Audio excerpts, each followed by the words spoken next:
What's the deal, y'all? This your man King Eric, the media assassin, coming at y'all with another video. Subscribe, hit the like button for me. So, with this video here, I want to ask you guys a question. Why is it that people within the culture, within media, isn't really talking about Guru? I mean, think about this for a minute. Guru had passed away this month. It'd be, I think, the 12-year anniversary of his death, and I hardly see anybody talking about that. I'm going to possibly tell y'all why, but it's puzzling to me. I mean, think about this. He got classics, man. With DJ Premier. They were considered the dynamic duo of hip-hop. You know what I'm saying? I mean, look at the classic albums. From Moment of Truth, Hard to Earn, Daily Operations, Step in the Arena. Gang Starr got classics, bro. Then you got Guru with his Jazzmatazz series, which was dope. Gang Starr was so cold. They had one of the best, greatest hits. They changed the guard when it comes to record labels putting out greatest hits. With the Full Clip series. Let's think about this. When they dropped their greatest hits in 1999, it was two new songs. You had the greatest hits. You also had the B-sides. You had remixes. This was the first greatest hits where you got a bang out for your money. And that changed the guard for how a lot of labels started putting out greatest hits. Because now when you see a greatest hits, you see more exclusives. So we want to give Gang Starr their props on that end.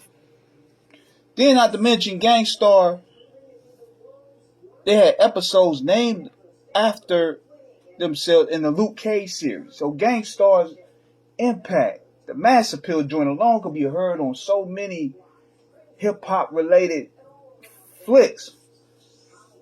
But the problem is this though. Nobody mentions nothing of Guru. There's no Gang Starr Day. There's no Guru Day. There's no murals of Guru. There's no celebrations. I don't see hardly any of that. So I'm going to get to the root of probably why. And keep in mind that Gang Starr legacy is dope. Like you had Group Home, Bumpy Knuckles, J. Rue the Damager, Afu Ra, Big Shug. It had a nice lineage of MCs that came from that Gang Starr foundation.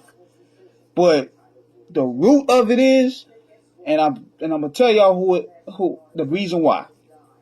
Solar. Now, for those who don't know who Solar is this guy that Guru had met after he beat his drinking habit.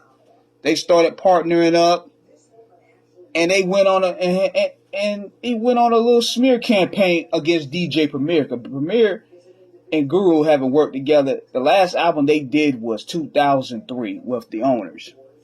They ain't worked together since. Plus, Freddie Fox was dissing Guru on one of those songs. Well, it's called 81 Bars, when he was going at him and Cormega for some reason. But Solar, from what I've read, was a toxic influence on Guru. Kept Guru isolated from his people. Kept Guru away from a lot of his loved ones. This from what I've read. This is allegedly. They allegedly had an intimate relationship, and it kind of put a black eye on what Guru's legacy was to become. Because you look at those final years, Guru basically dismissed Premier, like threw him under the bus, didn't want nothing to do with him. And wanted to focus more so on what him and Solar were doing. Now, the music that Guru will release post-Premier were average at best in the eyes of many people compared to what you were putting out with Gang Starr with Premier. But Premier is a beloved individual. So, Guru going off on Premier like that rubbed people the wrong way. A lot of people that worked with Premier didn't want to work with Guru probably. And we still don't understand what was the root behind that. Like, what was the reason why? So, we talk about Jay-Z and Dame Dash and why they split up, but nobody really knows why Guru and Premier split up. We've been wondering that for 20-something years going on. It's a sore topic indeed. I mean, it gotta be something for Guru to all of a sudden don't want nothing to do with Premier.